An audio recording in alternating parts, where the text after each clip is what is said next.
Coming from some obscurity, the Labour Party has no doubt changed the narrative of Nigerian politics. One would expect that a party that came third in the presidential election and took Lagos State would be preparing to move into the next phase of its evolution. But what Nigerians have seen is a party that is now mired in internal crisis among national officers of the party, a situation that has spiraled into a legal tussle. Amidst the ongoing internal wranglings in the Labour Party, the Independent National Electoral Commission also published the names and peculiars of candidates from the Julius Abure-led faction of the party. Now, this comes as the party continues to face internal struggles over its leadership and some say its future.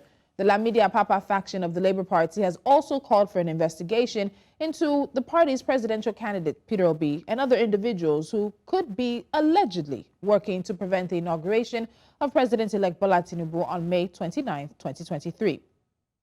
So tonight, let's speak to the gentleman who is now the acting chairman of the Labour Party, Lamidi Apapa. He joins me via phone on Politics HQ. Mr. Apapa, welcome to the show. Thank you so much for joining me. Thank you very much.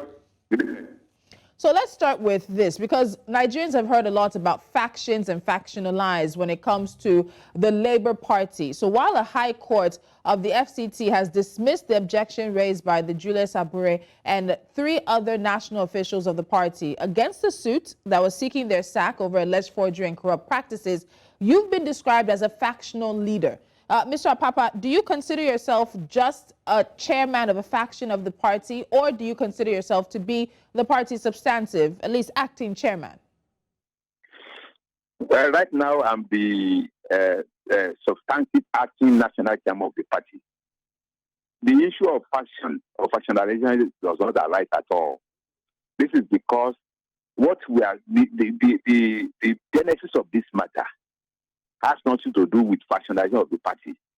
The Abuja Federal High Court directed or ruled that the chairman of the party, Barrister Buri, and 3 others should stop parading themselves as officers of the party over alleged criminal case of forgery, perjury, conspiracy, and impersonation.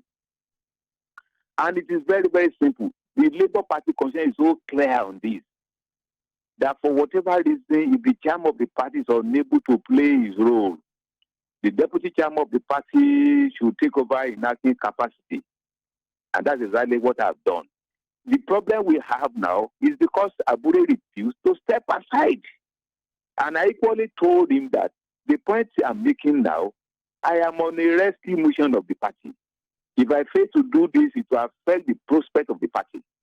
Because we have candidates who are contesting, and whatever you do during this period of restraining order, we will be null and void. That's simple. It's not a result.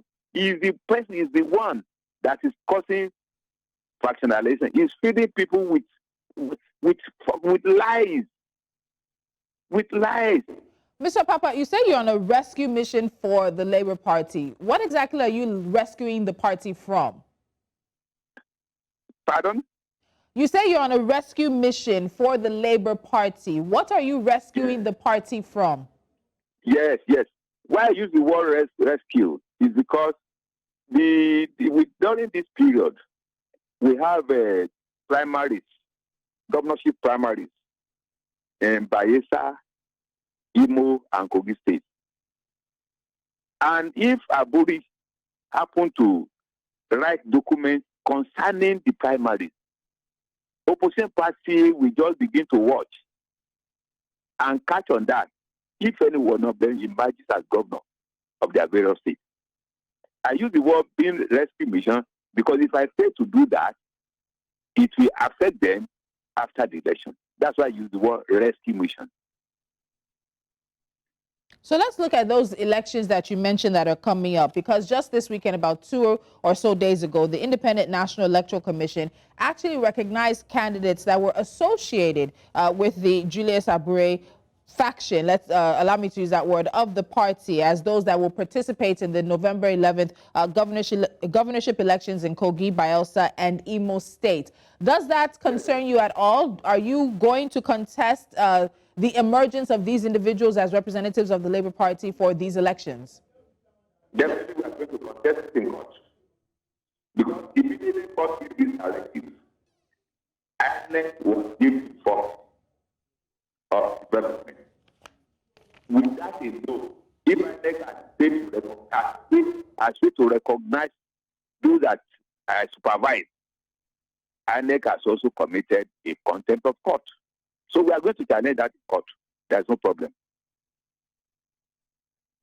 And that is, of course, about the issue around factionalization and different arms of the party. So I spoke to Kenneth Okonkwo, who you know works with the Presidential Campaign Council, and he said that he did not believe that he was suspended because he does not see who the individuals who suspended him were, doesn't recognize, I guess I would say, your leadership. And two, he also says that the party is not factionalized. But what I want to get to here is the suspension. Kenneth Okonkwo, as well as I believe it was 11 others, were suspended for alleged anti-party activities and unruly behavior against your leadership. So let's go to that place now. I'm very sure many Nigerians would want to know, what were these anti-party activities? What was this unruly behavior they were accused of, and then by the National Working Committee, or the also found to be guilty and then suspended from the party for?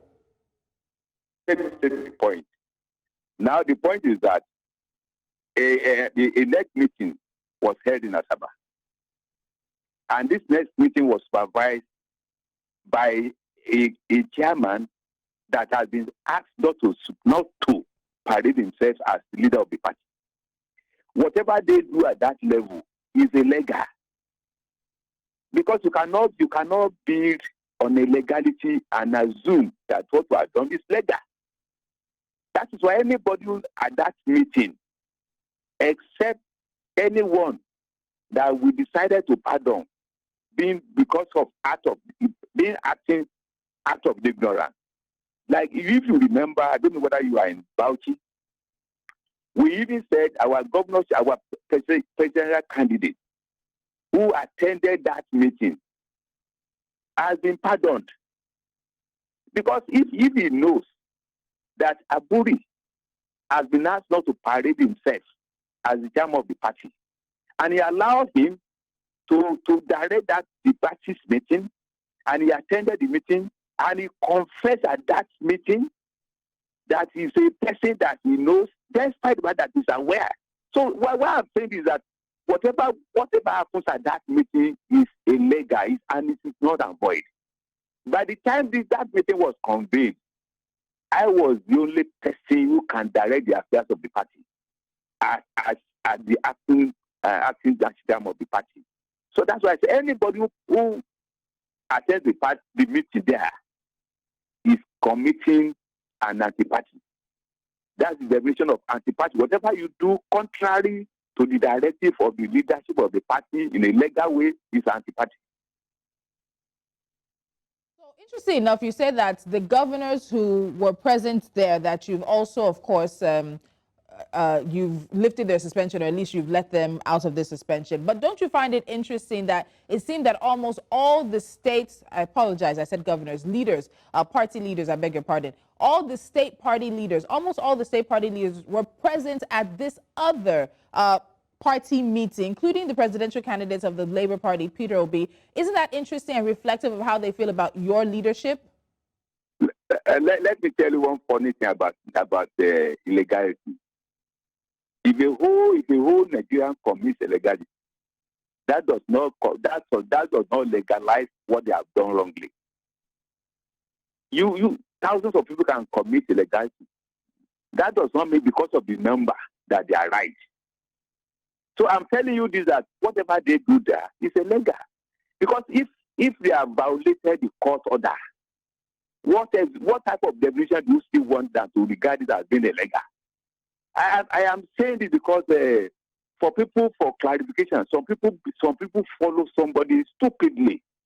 You don't have to follow people stupidly when you know a court order has been given on individuals that are controlling that particular meeting. That's why I use that word. You don't bother about the number. It's not the number. If a whole number of people, if somebody commits, let me give you an example. If somebody just uses pistol and begin to kill people, and the whole of Nigeria begins to say, allow the person to go, will the court of law allow him to go? The law must take its course. That's what I'm saying. It's not the number, but it's the legal aspect of that meeting. Not the number this time around. All right. So while your presidential candidate is in court, let's come to some of the issues that are at the Presidential Election Petition Tribunal. So while your presidential candidate is in court contesting President-elect Bola Ahmed Tinubu's electoral victory, your party or your faction now has said that nothing can stop the inauguration on May 29th. We've heard reports that the National Publicity Secretary has called on the Nigerian Military, Inspector General of Police, as well as the DSS to immediately arrest anyone, also including Peter Obi, your presidential candidate, who calls for an interim government. How do you respond to those who accuse you and others who are working with you of working against the party's interests, or possibly being planted by those who want the Labour Party to fail? Let me tell you, people can misinterpret anything. I am not trying to say or to correct what somebody has said, but as a Nigeria, I'm not trying to correct any as a Nigeria. If we are on a election tribunal, it is not new in Nigeria. We have seen series of cases where tribunal cases are on, either governors or so, they are sworn in. That does not mean that that person cannot still claim his mandate. Mandate must be claimed when all evidences are available to achieve the claim or to achieve the mandate. But for anybody who is that is trying to say they are abusing A or B, I don't think somebody can say they should go and arrest Peter Obi, who is our principal.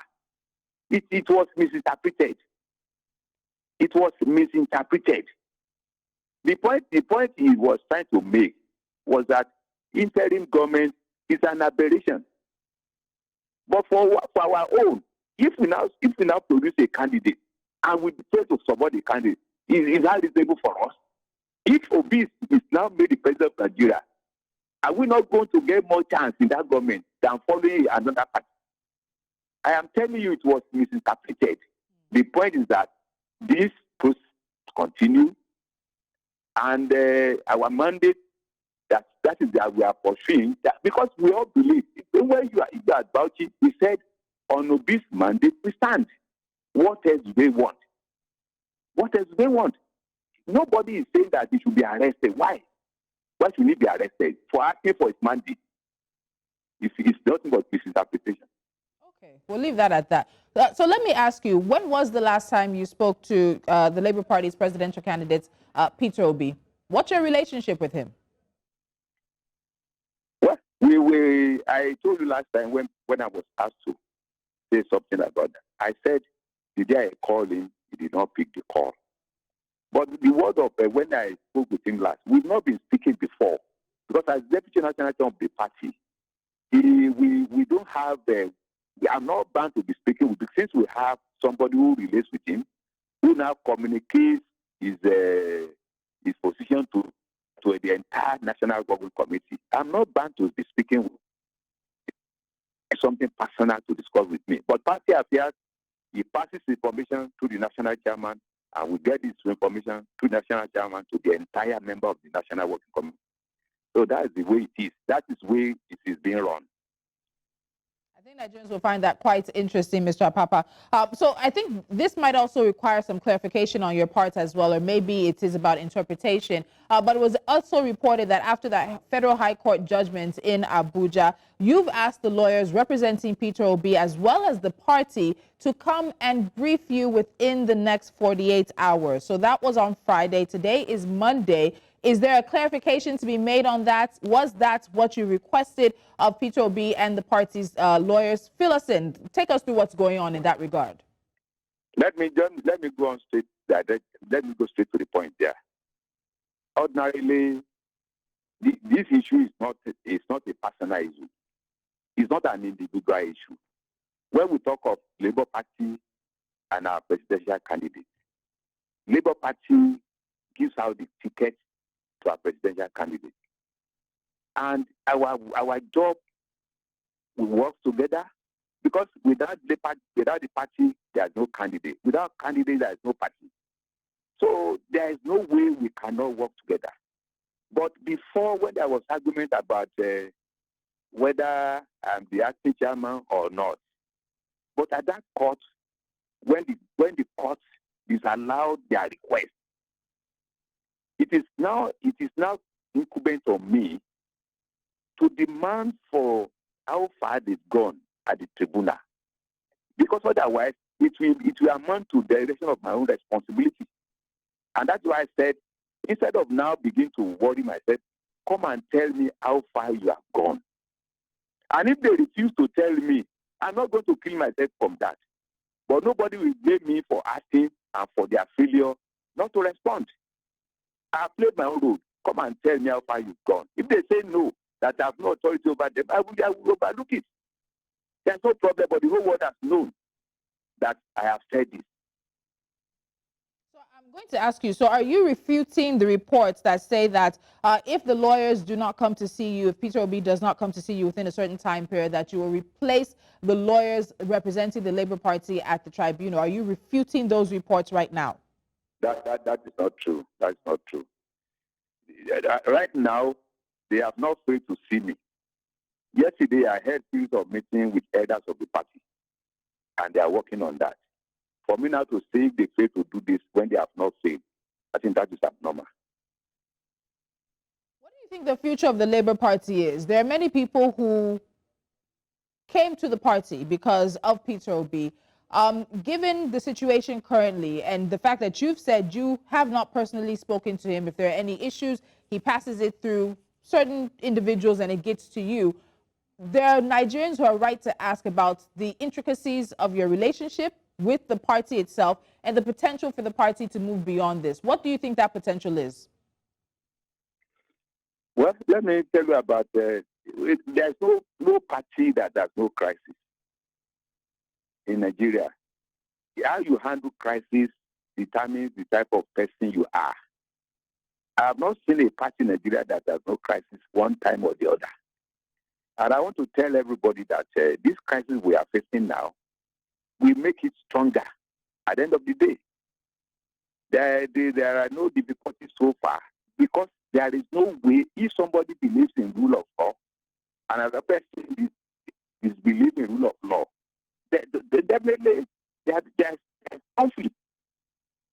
And today, as of today, Labour Party wants to claim its mandate through the rule of law. If that same party is not obeying the rule of law, then there is contradiction. And that is why we said it is not an issue that affects our presidential candidate. It's an issue that affects Aburi. If, because say Aburi stepped aside, is he above the law? Anybody that is above the law should not even pursue anything that is called rule of law. You cannot be above the law and still expect the same rule of law to protect your interests. If he steps down tomorrow, based on the court ruling, the crisis will be over. You cannot continue to swim in illegality, and you think those who are intelligent will allow you to continue. Nobody will condone illegality and think that you are safe in a civilized country like Nigeria. And so let's end where we started, and that is, of course, with the leadership tussle that the party is facing. There are still those who believe that Julius Abure is the national chairman of the Labour Party, and court has dismissed his objection, challenging his suspension. You are now acting chairman. What's the plan in terms of getting a substantive chairman for the Labour Party? And I'd also like you to speak to your thoughts on the charges against Abure, of course, including forgery as well. Where do you think those are coming from? Once again, I can't get your question clearly there. The charges against Julius Abure that involve forgery, where are they coming from? Have you seen sort of the situation, the background in those charges? Let me break the questions down into three places. I've had you now. See, the forgery cases, these cases are cases that emanated from the party members. It started from the party members to the level it is today. And if I begin to explain this now, it may take time, but let me explain in brief. This is somebody had paid for a nomination form. And after paying for it, his name was changed to another person without his knowledge. After making a request, because somebody's name has appeared there, he made the request.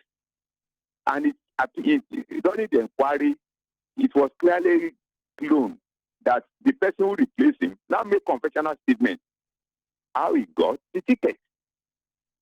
Now, later on, it was found out that his name has been changed and a letter of withdrawal signed by another person was attached to it that he has withdrawn formally. And after doing all the forensic investigation, it was found out that the documents confirming the withdrawal was made by the chairman and the secretary.